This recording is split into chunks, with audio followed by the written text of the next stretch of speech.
So you've been working here for how long? 12 years. That's crazy. Yeah. And you were my assistant for 4 years. Correct. Right. 4 years. And that was crazy. Yeah, that was crazy. Why? Why? Yeah. I think that it was crazy in a good way. I think I learned so much because you were learning so much at the same time too. And I think it was a phase that when you really transitioned out of the old, I call the old model, and start coming with your own solutions. I think that's when HFG came in, and that's where keto, that's where B vitamins.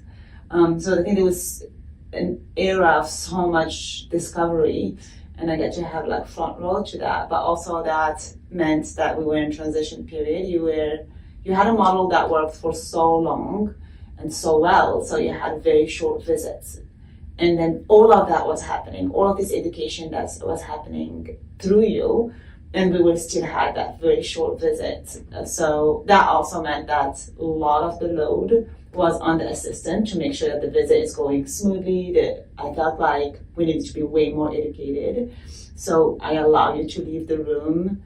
You come in for the meat of the visit, and then you're allowed to leave the room to go to the next patient, but I'm educated enough to actually ask to answer their questions when they have all these questions that they have. So I think that part was a little crazy, being, having to do that in short visits, educating so much information for the clients as well. But I think that part was like a little crazy, but it was crazy in a good way. And also it was the 4 years that I was either making a baby or breastfeeding a baby, or I had to my first pregnancies then. So yeah. Can we talk about when I first got into keto? It's 2015 or so. Mm-hmm. And then I said to patients that it gets rid of cysts and fibroids and pathological tumors like that. And then you took that to heart because you had fibroids, right? And you went keto. Mm-hmm. And it was like 3 months later. Yeah. They did a test, like an ultrasound. Yeah. So I had such a journey with my hormones, and I had PCOS for a very long time, but I got healthy enough that I was actually able to get pregnant naturally without needing IVF, which was what I was told at 16. Like you're gonna need IVF, you're gonna need all these things. So I already thought I was in the right track by even being pregnant. But I remember it was my first visit at U of M, my first ultrasound at U of M, because I was with another doctor then, and U of M is a teaching hospital for people who don't know. So I had, I think, a resident or someone who is learning a technical. I had the main tech, and I had an assistant, and the assistant was the one, student was the one doing. And she kept on trying to measure the baby, and she couldn't. And she was like, am I doing it wrong? But I could feel that she was getting stressed. And then the professor had to actually move her hand. And she said, that's not the baby, that's the fibroid. And it was bigger, and I was 7 months pregnant. So the fibroid was actually bigger than the baby that was 7 months in utero. So that's how big the fibroid was. And it has actually played a huge role in the fact that my first baby was a preemie. Because of that, he wasn't getting the supply that he was needing because there was this other literal mass. So that when I decided, when we got into the whole keto thing, I was already, like I was taking supplements and all of that, but I think that's made a huge difference. I went real, like we had the Keto Mojo, I think, or glucose monitor back then, and I remember I was poking twice a day, and I think it made a huge difference. It really did. It was so short. It was really, really, really, really short. I think within my less than 3 months, because by my third cycle, I could feel a huge difference, and then I went and got an ultrasound. And the fibroids were gone. Gone, yeah. Not even shrank, gone. Yeah, nice. All right, cool. So let's go talk about your schooling. So when I first hired you, you were still like in school. You had never ever left. No, I actually never left school. Yeah. Right. So tell me about your schooling. So I went to school as a pre-med to be a pre-med, to be a medical doctor. Where was that at? So pre-med was in New York, so I was at NYU. And when I graduated, I started preparing for my MCAT. And when I started doing that, I was shadowing at the hospital at Mount Sinai in Queens. And I was working in the ER. And that's when I decided that medical school was no longer for me. Why? Mainly because I actually have this vivid memory of I'm not qualified, so that's how I felt. Like we're like the bottom of the bottom, we're worse than intern. And I am looking at this list of this one person, and I'm trying to get information from the attendant that night. And he's like, I don't know, we're gonna have to figure that out with the nephrologist will figure that out. The cardiologist will figure that out. So I was trying to find what is the solution. But the person was in so many medications that I couldn't even, and back then I thought I just didn't know enough. I just didn't know, I wasn't qualified to understand this. But I was like, isn't that the side effect of this? And this medication is the side effect of that. And why is he here? Like, is he here because he's having a side effect of this? I felt so confused. And I think what was so stressful to me is when I went to the person who I thought had answers, didn't either, as if like that's just the model. Like, it's not going to get better, sister. That's almost how I felt. Is that this is not just a lack of knowledge. This is just this whole system is based on that.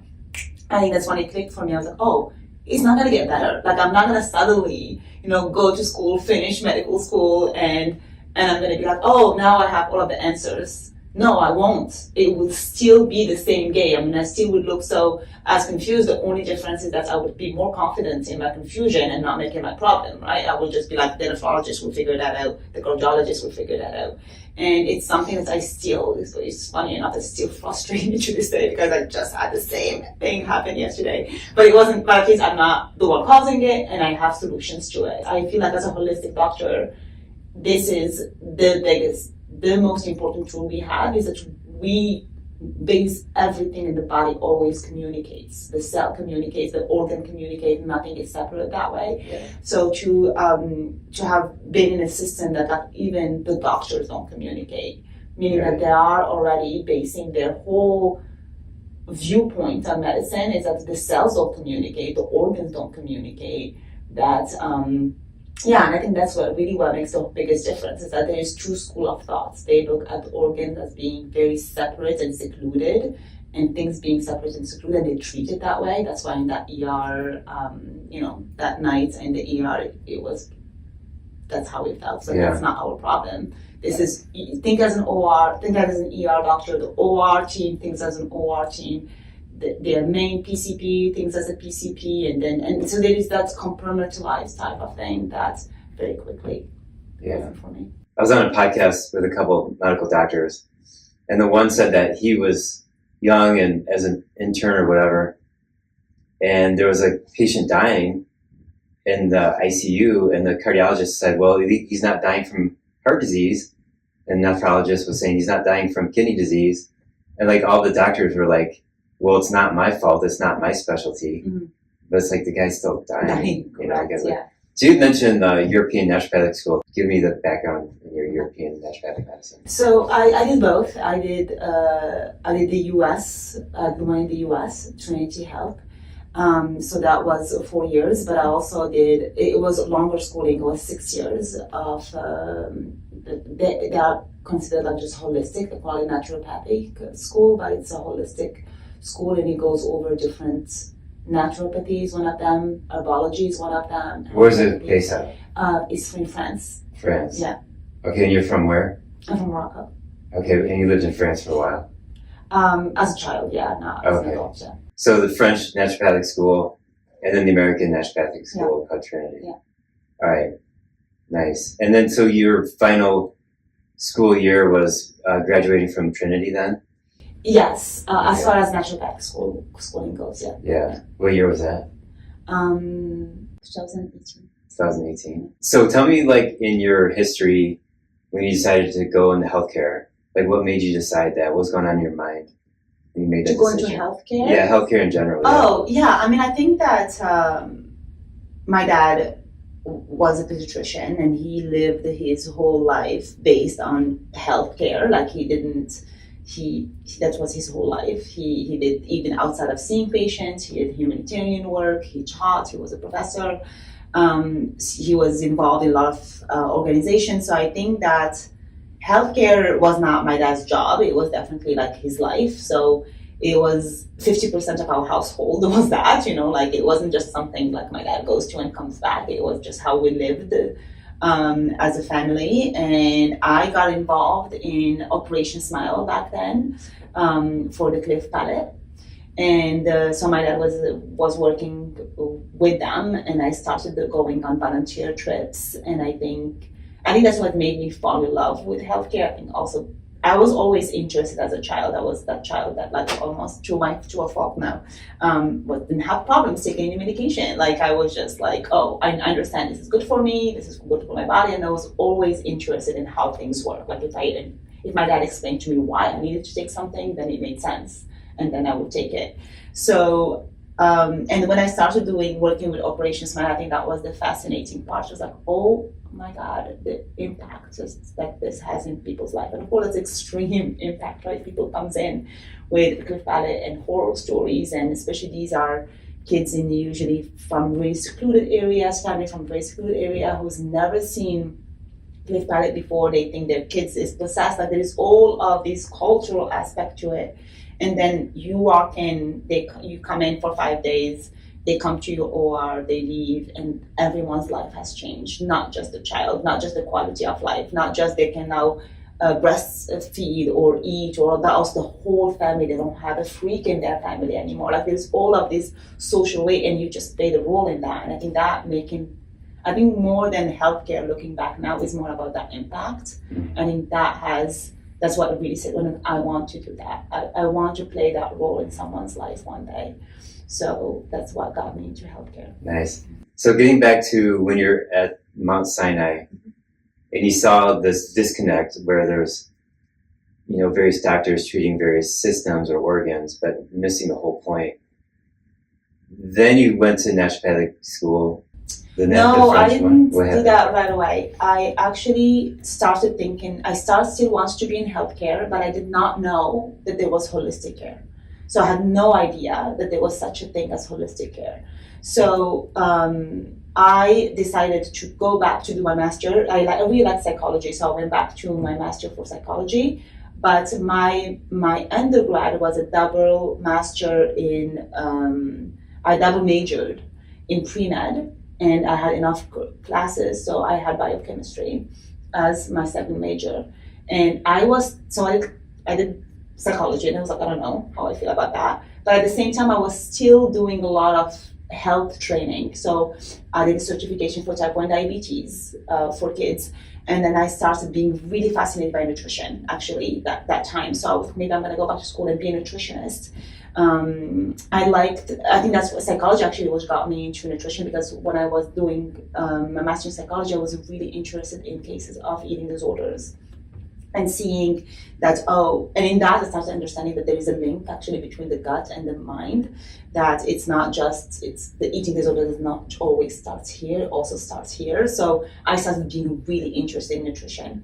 So that's kind of like was going to be my next thing. And I did an internship in Mali, where it was how you support, it was in epidemiology, it was in public health, and it was to find local resources in how to help with epidemiology. So we're not just, and that's the biggest problem with, for example, for Operation Smile, is that we come as a foreign team and we leave, and we don't necessarily leave any resources back to the country that we were in. And so that approach in Mali, I really liked it. I was like, we don't come as saviors and we leave. We're actually using their own resources and learning with the people who are there. And it was very fascinating, because you have people who did not even speak anybody outside their local village, not even the proper, official language. They spoke just like very, what's the word, dialects from their village. But they would have so much wisdom about herbs, and I'm like, is that what you do for malaria? That's what we do in full moon. So it was very interesting. So I started learning about nutrition outside of just the nutrition diet part, or looking good or being healthy, but more from like, it actually can cure diseases, like serious stuff. Like this is a whole tribe that have survived that way for a very long time. So, And I think that's when I met you.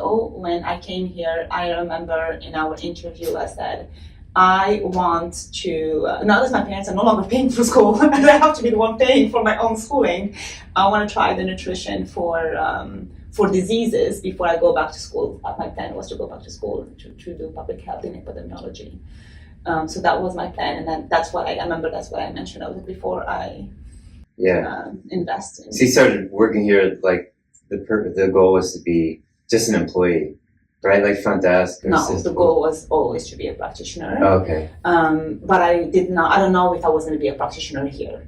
Okay. I wanted to see. I wanted to actually experience, because I think that's what. I've learned the hard way, is I would go to schooling, then I'm like, oh, I don't like it. And go to, that's what happened a few times. Yeah. And I was, well, before I do that for a third time, especially now that I can't spend daddy's and mommy's money, I have to spend my own as an adult. I was like, well, let me actually experience it first. And I'm glad I did, because it would have been one of those scenarios again, that they would have went to school for epidemiology and then discovered that there is naturopathic school. And nice. I remember when during the interview, you said there's so many people, we know so much about medications. We just don't know enough about the herbs and the natural stuff. Yeah, I think I would go beyond that. It's not that we don't know enough. It's just it's not publicized enough. Right. It's not advertised enough. If anything, I think the perfect example was that example I gave of Mali. Someone who, an 80 years old, knew so much about herbs that never ever opened the book, right? Because they are in tune with nature, because that's their resources, because they believe that's in their resource. Well, we were so brainwashed into thinking that's not cool, that's not science, that's not cool enough, that's not this, that's not, it wasn't pushed about, so I feel like there is a negative view to it that to go. I know I had that, and I mentioned about how good I was as a child to take supplement medication, because I did, you tell me a naturopath when I was in pre-med, I would think they sniff essential oil for a living. Like, I would like those, no, thank you. I'm not going to go to somewhere that smells like patchouli, no offense on patchouli, but you know what I mean? Like, I had this very limited way of thinking of that's like not scientific, not avant-garde enough, and so it's not that we don't know enough, it's just we had a very good propaganda against it. So what's your favorite kind of case that you like to take on? Oh, I like all cases. Of course, you can't beat making babies. So I think that's always, I love getting those emails of having someone go work through their fertility journey. I think I really do like all of my cases, but I think they taught me so much, and therefore I like having them are women. Because even through all of the schooling and because I kept on going back. That's the job I told you. I've been in school since I was 3.5, because I always kept on going back and wanting to learn more. And with all of the schooling that I had around women's health, because that's really what I specialized in, I still felt how so many women would come to me and they are doing everything right, but it's not working. And I realized that even in naturopathic school, even in holistic health, most of the studies are based on men, not on women. So I'm going to go for the underdog and say my favorite cases are women. Sounds good. Yeah. Yeah, it's the easiest way to learn. Obviously there's schooling, right? But then you give a patient a supplement or a diet, and they come back 3 weeks later. Did it help? That's... Yeah. And so especially women's bodies are they got the monthly cycle, so hormone changes can be quite dramatic. And it's like it throws a wrench into the predictability of how somebody would respond to a product or a diet. And I think that's what I like the most, actually. I like the lack of predictability. I like the complexity of it. I'm not a linear person. So. Yeah, understood. Yeah. Give me an example of a case of a person who you really learned a lot from, like they completely threw you off. I think my first menopause patient, I learned a lot from her. I think there was a few things. I think there was a part of, I think she told me actually in the first place, it's like, I don't know how much you know about that, you haven't been through it. And I was like, you don't ask that question to a male OBGYN. You don't go to a male OBGYN and tell them, like, I don't know how much you know about pregnancy, you've never gotten pregnant, right? But she had a point. She did have a point, because what she was saying is that she has done, she has done so much work. She's seen functional medicine, and I had to look at it, it forced me to look outside of the box and be like, okay, she's already doing, she came from functional medicine doctor, so she had her supplements, she was doing the diet, eat more protein, all the things that like not ChatGPT can tell you for free, basically. And it still, quote unquote, wasn't working. So it forced me to be like, okay, I need to look at this as if I never took a class, and not be based on what I think should work or the predictability of it, and trust her body. And I think I like the cases when their muscle testing surprises me and teaches me stuff, right? I think that's true for that patient. It's true for some cancer cases when I'm like, I know what I should do, but that's where the body is gearing me towards, and you learn so much. I feel like that I've learned. I remember that I used to, I still do it. Sometimes I muscle test the diets, like what is the best diet for them, especially when they are bioburden or there's too much restriction for patients' compliance. And she was not testing for a keto diet. And I was like, why was she not testing for a keto diet? It's a breast cancer, and then down the road we learned that like hormone cancers can sometimes feed off ketones. So it's just so interesting when you're like, oh, the body was right, basically. It was just ahead of the research or what was, what's public. So I like those cases when I am forced to be humbled and trust the body lead and get amazing results that way. Sounds good. Okay, so regarding women's hormones, give me your top 2 favorite diets, and then give me your top 5 favorite supplements or herbs. For hormones, I like, this is cliche, but I like seed cycling.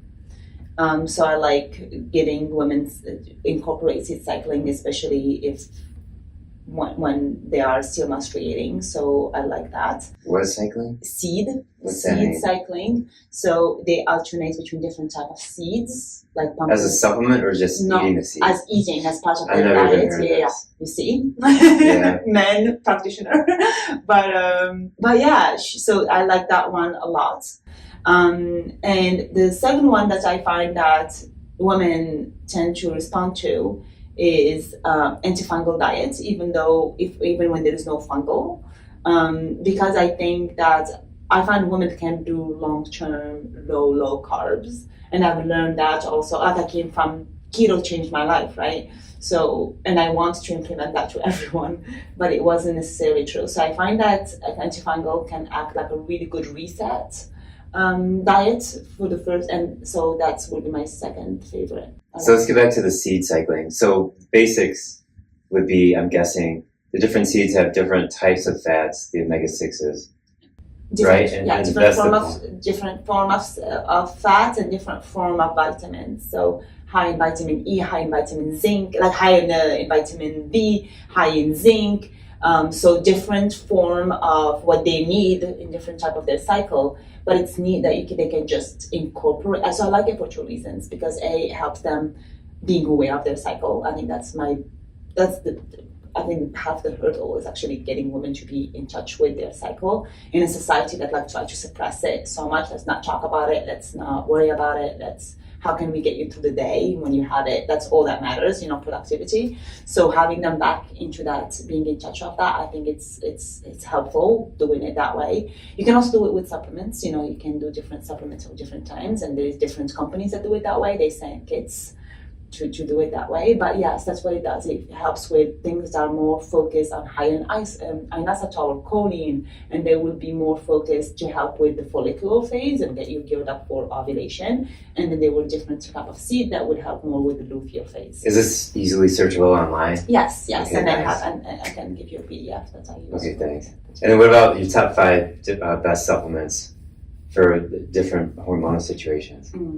I love evening primrose oil.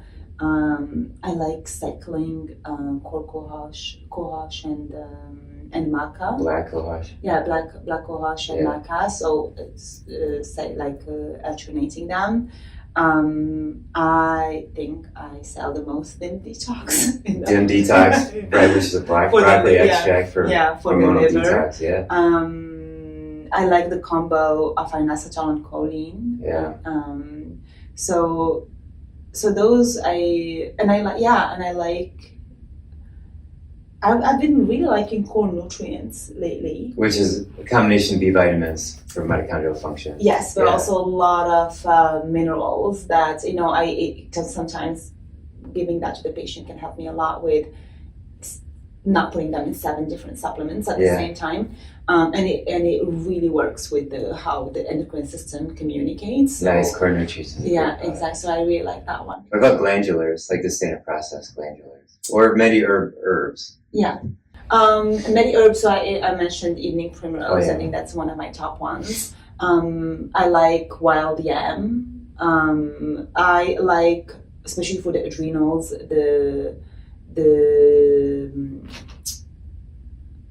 I was going to say Junima. I don't know why I'm thinking about Junima. Junima is a great one, and berberine. Both of them are actually great ones for hormones. And the reason why I like berberine so much for MediHerb is because it works also on the root cause. So people think I'm giving it to them for pancreas and for keeping their blood sugar or help with that ovulation, but berberine also works for gut and bacteria. There's a lot of antimicrobial. Yeah, so it has a lot of different support. So I like supplements that are not very linear, but they can do more than one thing. St. John's wort is one of them too. I can be working on mitochondria or working on viral or working in immune, but at the same time they're getting the benefit of the serotonin and the progesterone. So I will do so there are things like that. This is music to my ears. Yeah. What about Chase Tree? I do use Chase Tree. The reason why I didn't mention Chase Tree is Chase Tree is so common. Ashwagandha, Chase Tree, Vitax. I feel like a lot of patients that are into that, they're usually already on it. They already bring it or they've heard of it. I felt that's one, maybe ChatGPT can correct me, but maybe the top 3 that ChatGPT, offer. So I like things that are less, they are more they're less linear, but I do use Chase Tree quite a bit. I've had a patient that's actually had progesterone-led epilepsy, and Chase Tree has helped a lot with that. So I had her take Vitax or Chase Tree the last 2 weeks of her cycle, and that has really significantly reduced her epilepsy. Yeah, wow, nice. Yeah. So I just want to point out, you hit on, regarding these products, detoxing and antimicrobials, and then B vitamins, but that's mitochondrial function. Correct, yeah. And then the herbs and other supplements to support the hormones system. So the idea is, it's not always just about supporting hormones, but it's also getting, cleaning the body out. Yeah. Super important. Yeah, and I think my approach, I always, by 3 questions, no matter what, and that's also for the protocol, is what, why, how. So what organ needs support, why it needs support, and how can I support it? That's beautiful. Yeah. And that's how my protocol has to answer all 3. So if my protocol is not answering the why, is not answering the what, or not answering the how, then what am I doing? That's fantastic. Yeah. Right. What I say is the muscle testing tells us what organ needs help and why, and then how to fix it. So I'm just gonna let that sink in a little bit. Cool. Anything else you want to add? No, I think maybe on touching on that, on that how, why, what.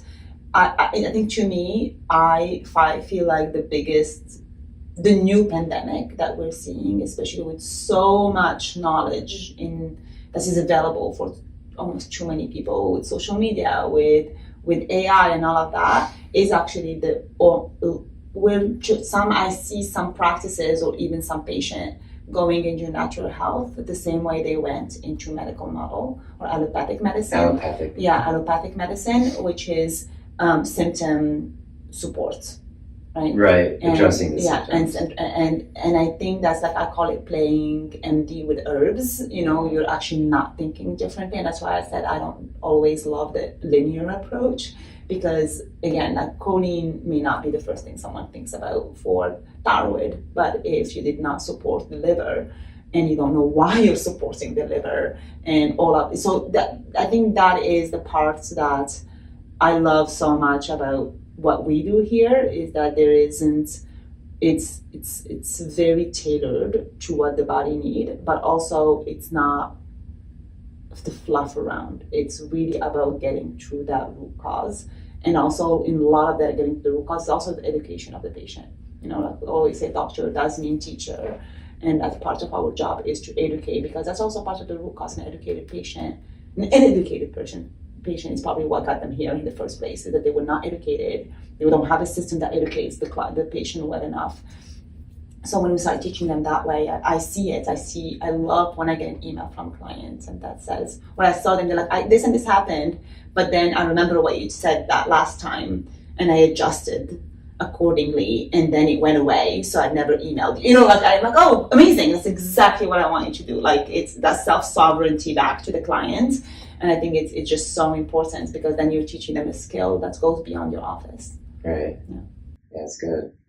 In the first 15 years of my practice, I knew about getting to the root cause, you know, but I really didn't have the tools. Mm-hmm. It wasn't until after 15 years that we got like Cellcore, primarily as the main supplement company that does a great job of cleaning the body out. Getting to the root cause, in my estimation, is mostly cleaning the body out. Yeah, I mean, I would, for someone who's been there, I feel like you did that even before Cellcore. You were doing that even, remember with the systemic formula? Yeah. I mean, the first time I had somebody get parasites out was 2007. Yeah. Then Cellcore came out in like 2016, yeah. But it was just like rare that somebody actually had a parasite come out. Yeah. And I think that the detoxing supplements were just kind of weak. But with Cellcore, they became so much stronger. And I can see that the supplement companies are getting better and better. They're getting stronger and stronger. So it's really exciting. Yeah, it's really good. Yeah, the bar is definitely has been raised. Yes, thank you for saying that. That's true. And that's true with body care products too. Yeah. Yeah. Oh, for sure. Yeah. I think that's also going back to educated clients. You know, my favorite clients are educated clients, right? They come to me, they're already educated in what they do, because they hold me to a higher standard too, right? Right. Yeah. And there's more with social media. There's more, like, I'm going to call it friendly competition amongst the naturopathic, you know, holistic chiropractors, etc. And I learned from them on social media, you know, and I know that I teach others too, but we're all kind of like getting better and better as a profession. Yeah, I agree. Yeah, nice. All right, give us your name. Dr. Taggy Ben Said at the Nutritional Healing Center of Ann Arbor. Nice. Good job.